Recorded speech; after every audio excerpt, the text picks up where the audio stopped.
आपके चचा का नाम ये है, आपके पिताजी का नाम ये है। अरे भाई हमारे यहाँ 2 दिन कोई आ जाए हम उसका पूरा डाटा निकाल लेंगे, धीरेन्द्र शास्त्री का पूरा डाटा निकाल लेंगे। 200 वर्ग फीट का किराया 1 लाख, पार्किंग का ठेका धीरेन्द्र शास्त्री के भाई को, और कमाई रोजाना 1 लाख, यानी 1 लाख पूंजी लगाइए और 30 लाख कमाई करिए।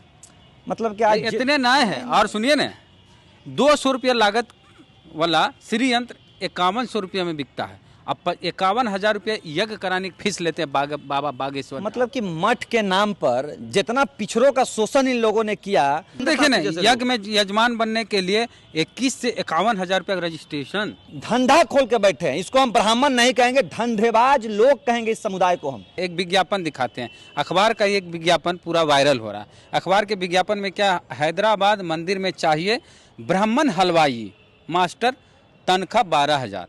ब्राह्मण रसोई सहायक, मतलब इसका भी तनख्वाह है 10,000। ब्राह्मण परिचारक तनख्वाह 10,000। ब्राह्मण ड्राइवर 12,000 तनख्वाह। और क्लीनर में लिखा हुआ एनी कास्ट, माने साफ सफाई करने वाला कोई जात का चाहिए, हलवाई चाहिए ब्राह्मण, रसोई घर का सहायक चाहिए ब्राह्मण, और परिचारक चाहिए, चपरासी चाहिए ब्राह्मण, ड्राइवर भी ब्राह्मण चाहिए, और सफाई करने वाला कोई भी चाहिए। देखिए हम नहीं बोल रहे, विज्ञापन है। भूमियार है ना, वो अपने यहाँ चपरासी भूमियार रखेगा, अपने यहाँ कंप्यूटर ऑपरेटर भूमियार रखेगा, अपने यहाँ लैब ऑपरेटर भूमियार रखेगा। ये स्थिति है। आप चले जाइए जज, आज पटना हाई कोर्ट में जितना स्वर्ण जज है उसके अंडर में काम करने वाले, उसकी सिफारिशों पे उतना ही स्वर्ण आपको निचले स्तर में लोग मिलेंगे। चपरासी हो, पानी पिलाने वाला हो, कोतवाली से लेकर न्यायालय तक, सचिवालय तक, हर जगह पे आप ही लोग बैठे हुए हैं। और जब आरक्षण इतना भी साफ है तो 10% आरक्षण क्यों लेके बैठे हुए हैं भाई? छोड़ दीजिए 10% आरक्षण, छोड़ दीजिए, ब्राह्मणों को भी 10% आरक्षण मिला हुआ है, त्याग कर दीजिए, मान लेंगे। रातों रात नियम कानून बनाकर आप लोगों ने लोकसभा में, सदन में आप लोगों ने पारित कर दिया, पास करवा दिया। पंडित का मतलब ज्ञान ही था। अम्बेडकर पंडित नहीं हुए, विवेकानंद पंडित नहीं हुए। पंडित कौन हुए? पंडित अटल बिहारी वाजपेयी, पंडित जवाहरलाल नेहरू, पंडित मदन मोहन मालवीय, पंडित फलानवा चिलानवा ढेकनवा। तो कोई दलित क्यों नहीं पंडित हुआ? अरे भाई हम क्या कर रहे हैं कि ब्राह्मणवाद के प्रचारक मनोज तिवारी रहे हैं। भाजपा के सभी नेताओं से हम कहेंगे, हाँ। आप पर्चा कटवाइए और बागेश्वर बाबा के धाम में एकदम लंबी कतार में लगिए। जहां ऑक्सीजन की जरूरत होगी बाबा वहां ऑक्सीजन देंगे, सुई दवाई की जरूरत होगी उसी धाम में आपको मिलेगा। कहीं डॉक्टर पर जाने की जरूरत है। हम तो कहते हैं कि इन लोगों को मेडिकल लाइन का ये लाइसेंस दे दिया जाए, बागेश्वर बाबा ऐसे लोगों को डॉक्टर हो जाएंगे। अरे भाई क्या डॉक्टरों की जरूरत है?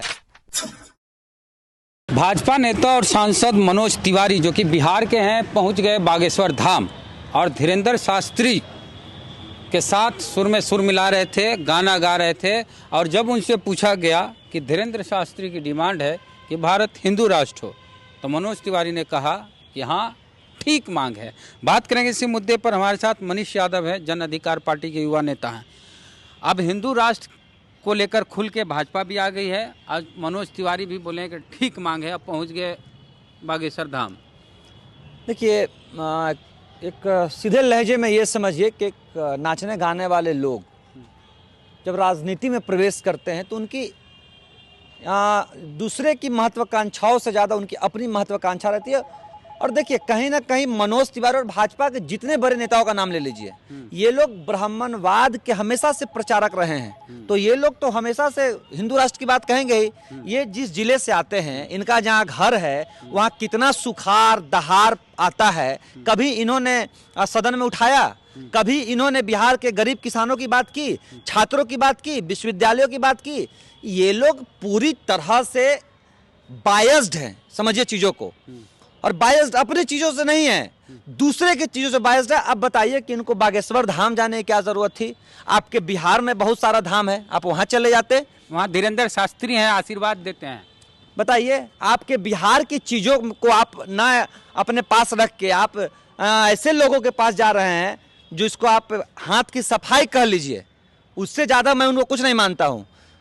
बागेश्वर में सिर्फ हाथ की सफाई दिखाई जाती है और 2-4 पत्रकार को बगल में बैठा लिया। मैं एक इंटरव्यू देख रहा था एबीपी न्यूज के पत्रकार का, वो पूर्व में भी उनका इंटरव्यू लिया था और उसी को दोबारा सिद्ध करने के लिए बाबा ने, आपके चचा का नाम ये है, आपके पिताजी का नाम ये है।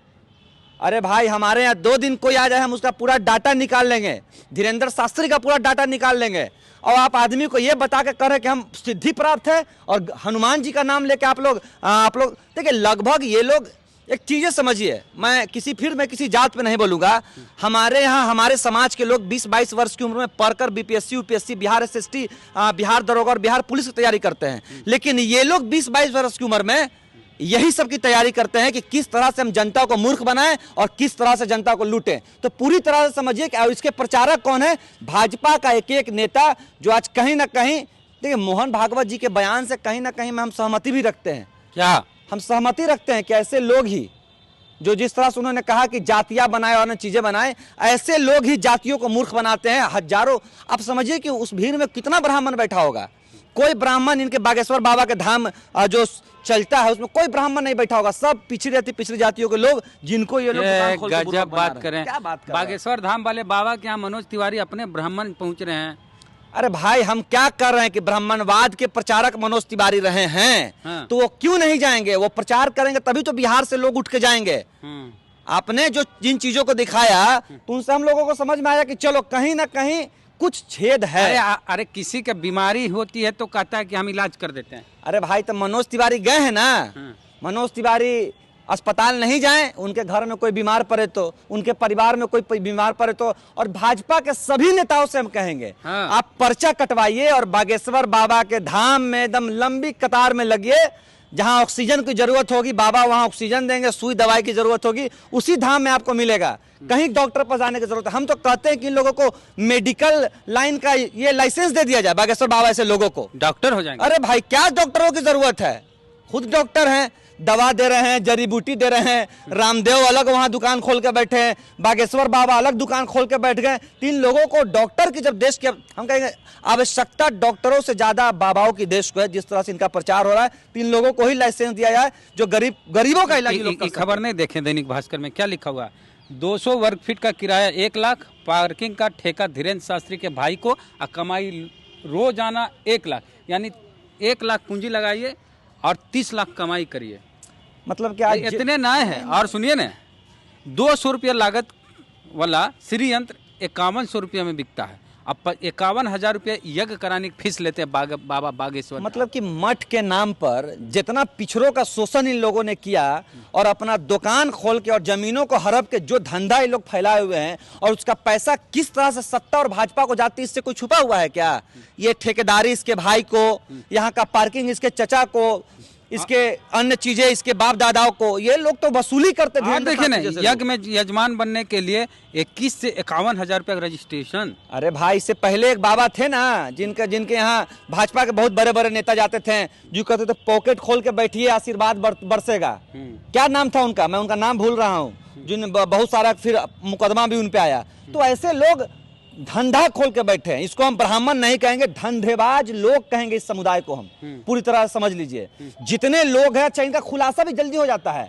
कोई देख लीजिए, राम रहीम हो गए, कई बाबा हो गए जो आज जेल के सलाखों के पीछे हैं, जिनको परोल मिल जाता है, सरकार परोल दे देती है। तो कहीं ना कहीं सरकार, नरेंद्र मोदी के खास करके भाजपा में 30% जो पैसे हैं, इन्हीं लोगों के पैसे हैं। धीरेन्द्र शास्त्री के पैसे हो, राम रहीम के पैसे हो, आसाराम बाबू के पैसे हो, ऐसे लोगों का ही पैसा इनके चुनाव में लगता है। और ऐसे लोग के संरक्षक नरेंद्र मोदी और इनके पार्टी के तमाम वरिष्ठ नेता हैं, जो इनके प्रचार भी करते हैं, और इनसे जो पैसा कमाया जाता है वो कहीं ना कहीं इनके पार्टी फंड में इन्वेस्ट होता है। अच्छा, एक बाबा है, जैसे कि दलित भी हिंदू मान लिया जाए, जैसे गणित में मान लेते हैं, ओबीसी भी हिंदू, आदिवासी भी हिंदू, तो इनके आरक्षण का विरोधी कौन है? आपको हम दिखाते हैं कि एक हैं पीठाधीश्वर शंकराचार्य, पुरी के पीठाधीश्वर शंकराचार्य निश्चलानंद सरस्वती, ये बोल रहे हैं कि आरक्षण से प्रतिभा की हानि और प्रतिशोध बढ़ा रहा है, इससे राष्ट्र कमजोर होकर फिर गुलाम हो जाएगा।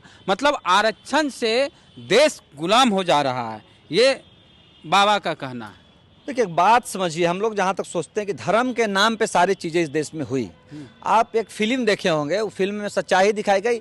एक बहुत बड़ी फिल्म आई थी, शायद राम रहीम बाबा पे ही आई थी, आश्रम। उसमें किस तरह से चुनाव में विपक्षी और सत्ता दल के लोग उनके पास पैसे देते हैं, और वो अपने श्रद्धालुओं को कहते हैं कि हाँ, इनको वोट देना है। तो आने वाले 24 के चुनाव में एक वोट बैंक खड़ा किया गया है, और वो वोट बैंक बागेश्वर धाम में खड़ा हुआ है। ये कौन बाबा हैं, किसका नाम ले रहे थे? वो बागेश्वर धाम में जो बाबा हैं, उनके नाम पर जो उनके श्रद्धालुओं को जुटाया जा रहा है। समझिए, पूरा एक तरह से ये एक तो बेवकूफ जनता है। अरे भाई समझिए, कह तो रहे हैं कि पूरा तरह से रचा रचाया एक प्लान है।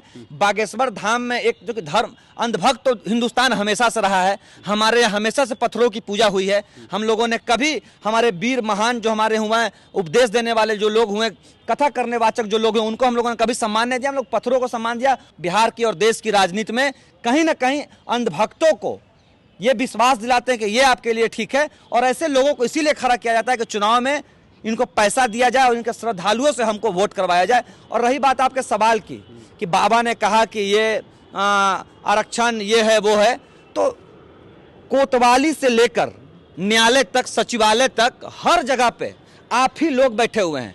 और जब आरक्षण इतना अभिशाप है तो 10% आरक्षण क्यों लेके बैठे हुए हैं भाई? छोड़ दीजिए 10% आरक्षण, छोड़ दीजिए। ब्राह्मणों को भी 10% आरक्षण मिला हुआ है, त्याग कर दीजिए। मान लेंगे रातों रात नियम कानून बनाकर आप लोगों ने लोकसभा में, सदन में आप लोगों ने पारित कर दिया, और जिनकी सबसे बड़ी आबादी है वो आज भी कहीं ना कहीं दर्द के दर्द ठोकर ही खा रहे हैं। और आप लोग एक सबसे पिछड़ा वर्ग SC ST जो 50 नंबर पे क्वालिफाई करता है तो EWS 30 नंबर पे क्वालिफाई कर जाता है। उससे भी ज्यादा आपको आरक्षण की जरूरत थी, उससे भी ज्यादा आप लाचार थे। तो पूरा प्रोपगंडा ब्राह्मणों ने ही इस देश में बनाया है। कभी विरोध करेंगे, कभी साथ हो जाएंगे, और इसका प्रोपगंडा बनाने का पूरा एक कह सकते हैं कि रचयिता कौन है? रचयिता कुछ स्वर्ण लोग और भाजपा के लोग ही हैं। अच्छा, माले में भी इस तरह की आवाज उठी है। कल की रैली जो हुई, माले ने कहा सवर्णों का आरक्षण खत्म हो, दलित और पिछड़ों का बढ़ाया जाए। माले का हम नहीं बोल, तब तो माले पार्टी ही खत्म करनी पड़ेगी हमको लगता है। मैं बहुत कुछ दूसरी पार्टियों पर नहीं कहूंगा, लेकिन जिस तरह से एक बड़ा प्रभाव स्वर्णों का माले पे है, उसमें पिछड़ा कितना नेता आगे बढ़ता है। कौन दीपांकर भट्टाचार्य जैसे लोग इस पार्टी में काबिज इतने दिनों से, 25 साल से इनके लोग, सिर्फ यही नहीं, इनका जो लोग है, इनका जो सिंडिकेट चलता है, उस सिंडिकेट में 90% सुपर ब्राह्मण और स्वर्ण जाति के लोग हैं। कहाँ पिछड़ा का लोग वहाँ पे कौन लोग है? 2-4% सिर्फ दिखावे के लिए कि हाँ इस पार्टी है तो A to Z की पार्टी है, लेकिन 90% सुपर स्वर्णों की पार्टी माले वगैरह है। तो ये एक दिखावे की खाने पूर्ति के 2-4 पिछड़ों को टिकट दे दिए, OBC को टिकट दे दिए। खैर मैं इन बातों पर नहीं कहूँगा, मैं स्पष्ट कहूँगा। वो चीज़ मनीष जी हम आपको दिखाते हैं, आप भी देखिए कि अब जब बात करते हैं कि आरक्षण से मेरिट का मतलब क्या क्या बोला गया है कि देश फिर से गुलाम हो जाएगा। एक विज्ञापन दिखाते हैं, अखबार का एक विज्ञापन पूरा वायरल हो रहा है। अखबार के विज्ञापन में क्या, हैदराबाद मंदिर में चाहिए ब्राह्मण हलवाई मास्टर, तनख्वाह 12,000। ब्राह्मण रसोई सहायक, मतलब इसका भी तनख्वाह है 10,000। ब्राह्मण परिचारक तनख्वाह 10,000। ब्राह्मण ड्राइवर 12,000 तनख्वाह। और क्लीनर में लिखा हुआ एनी कास्ट, माने साफ सफाई करने वाला कोई जात का चाहिए, हलवाई चाहिए ब्राह्मण, रसोई घर का सहायक चाहिए ब्राह्मण, और परिचारक चाहिए, चपरासी चाहिए ब्राह्मण, ड्राइवर भी ब्राह्मण चाहिए, और सफाई करने वाला कोई भी चाहिए। देखिए हम नहीं बोल रहे, विज्ञापन है। देखिए ये मंदिर की बात नहीं है, आप ज्ञान की मंदिर में जाइए, न्याय की मंदिर में जाइए, आप ज्ञान की मंदिर विश्वविद्यालय में आइए। वहाँ अगर एक हेड कोई भूमियार है ना, वो अपने यहाँ चपरासी भूमियार रखेगा, अपने यहाँ कंप्यूटर ऑपरेटर भूमियार रखेगा, अपने यहाँ लैब ऑपरेटर भूमियार रखेगा। ये स्थिति है। आप चले जाइए जज, आज पटना हाई कोर्ट में जितना स्वर्ण जज है, उसके अंडर में काम करने वाले, उसकी सिफारिशों पे उतना ही स्वर्ण आपको निचले स्तर में लोग मिलेंगे। चपरासी हो, पानी पिलाने वाला हो, जो भी लोग हो, उतने ही बड़े संख्या में आपको कोऑपरेटिव बैंक की तरह लग रहा है। अरे हम क्या कह रहे हैं कि आने वाले भविष्य में मुझे लगता है कि इस देश फिर से पॉलिटिकल ब्राह्मणों का गुलाम नहीं होगा, मंदिर में और मठ चलाने वाले ब्राह्मणों का गुलाम होगा आने वाले समय में इस देश। याद रखिएगा इस बात को, ये नौबत आ रही है। हर जगह पे इन लोगों का इंटरफेरेंस होने लगा है। ये जो बाबा है, ये जो आप जो बाबा की बात कर रहे हैं, ये डायरेक्ट मुख्यमंत्री कार्यालय में प्रवेश करते हैं, डायरेक्ट इनका साठगांठ वहां के मुख्यमंत्री से है। तो अन्य चीजों को समझिए, कहीं ना कहीं अब एक हस्तक्षेप ब्राह्मण समुदायों का, जो हस्तक्षेप, मैं सबसे बड़ा धन्यवाद कहूंगा स्टालिन को। स्टालिन ने जो काम किया उससे सीख लेके पूरे देश में इस काम को करना चाहिए कि ब्राह्मणों को मेरिट पे मंदिरों में रखा जाए, अन्यथा मंदिरों में नहीं रखा जाए। पुजारी को तुमसे ज्यादा संस्कृत से BEd MAd करने वाला एक दलित लड़का होगा, तुमसे ज्यादा पढ़ा लिखा एक दलित लड़का होगा जो मंदिरों में तुमसे बढ़िया कर्म कांड में पूजा करवा सकता है। लेकिन ऐसे लोगों को सिर्फ जात के नाम पे दूर कर दिया जाता है, जबकि ज्ञान में अगर आज भी आप टक्कर करवा दी, हम चैलेंज करते हैं आपके मामले TV चैनल के माध्यम से कि ब्राह्मण और एक दलित लड़का जो संस्कृत से पीएचडी और हिंदी किया है उसकी टक्कर करवा ले किसी ब्राह्मण के पंडितों से। अगर वो दलित लड़का फेल हो गया, हम अपनी राजनीति छोड़ने को तैयार हैं। लेकिन स्थिति का मोबेस ये है कि पूरे देश में जिस तरह से ब्राह्मणवाद का एक जाल फैलाया गया है, उस जाल में नेता भी फंस रहे हैं और आम लोग भी फंस रहे हैं। जो बोले मोहन भागवत की जाति पंडितों ने बनाई, पंडित मतलब क्या होता है? दलित वोट को अपने तरफ खींचने के लिए पूरा बयान था। हमारा ये बयान है, ये बाद में बोले कि हम ब्राह्मण को नहीं बोले, हम पंडित को बोले। पंडित कोई भी हो सकता, आप भी हो सकते हैं, वो भी तो मांझी जी भी। तो पंडित की प्रतिष्ठा और पंडित का आप मापदंड क्या है? अगर पंडित का मापदंड पढ़ लिख कर ज्ञानी होना है तो शायद कहीं ना कहीं मंदिरों में वही मापदंड मोहन भागवत आज अब ये करवा लें। 10% आरक्षण तो मोहन भागवत ने कैबिनेट पास करवा दिया। पंडित का मतलब ज्ञानी था, अम्बेडकर पंडित नहीं हुए, विवेकानंद पंडित नहीं हुए। पंडित कौन हुए? पंडित अटल बिहारी वाजपेयी, पंडित जवाहरलाल नेहरू, पंडित मदन मोहन मालवीय, पंडित फलानवा चिलानवा ढेकनवा। तो कोई दलित क्यों नहीं पंडित हुआ? नहीं, हम अगर मापदंड पंडित है, ज्ञानियों का मापदंड है, तब तो हमको लगता है ब्राह्मणों से ज्यादा हमारे यहाँ पंडित पैदा हुए हैं पिछड़े अति पिछड़े समाज में। तो ये लोग देखिए पूरी चीजों को समझिए। हम एक छात्र जीवन की बात बताते हैं कि ये पूरी चीजों को हटाकर बरगलाकर बिहार में जातीय जनगणना हो रहा है, लगातार प्रहार उस पर। बिहार और देश के लगातार शिक्षा का इंफ्रास्ट्रक्चर खत्म होते जा रहा है, स्वास्थ्य व्यवस्था खत्म हो जा रही है। बातों को वहां से हटाकर किस तरह से जात पात धर्म पे लाया जाए, ये भाजपा की राजनीति है। इस पे बहस ना करके हम लोग हमारा जो बेसिक चीजें हैं हम लोग उस पे बहस करें, ये ज्यादा जरूरी है। तो मनीष यादव है, छात्र नेता है जाप के। इनका कहना है कि अगर मनोज तिवारी घर में कोई बीमार पड़ते हैं, हालांकि पढ़ना नहीं चाहिए, तो वो डॉक्टर के यहाँ नहीं जाए, लाइन लगावे। बागेश्वर वाले बाबा जो हैं उनके यहाँ पर्ची कटवाएं, उनके और उनके परिजनों का इलाज हो जाएगा। और बाकी जो भी आप एक चीज़ बताइए, पढ़े लिखे हैं, तार्किक लोग हैं, आपके घर में या जो पत्रकार बागेश्वर वाले बाबा को सही ठहरा रहे हैं, हम उनसे भी बोलते हैं, आप जो वीडियो देखते हैं उनसे भी बोलते हैं, अगर आपको लगता है कि बागेश्वर वाले बाबा सही हैं, लोगों की पर्ची लिख के उनका इलाज कर देते हैं, उनके धाम में जाने से रोगी की बीमारी इलाज हो जाता है, तो आप ऐसा कीजिए, आप डॉक्टर के यहाँ मत जाइए।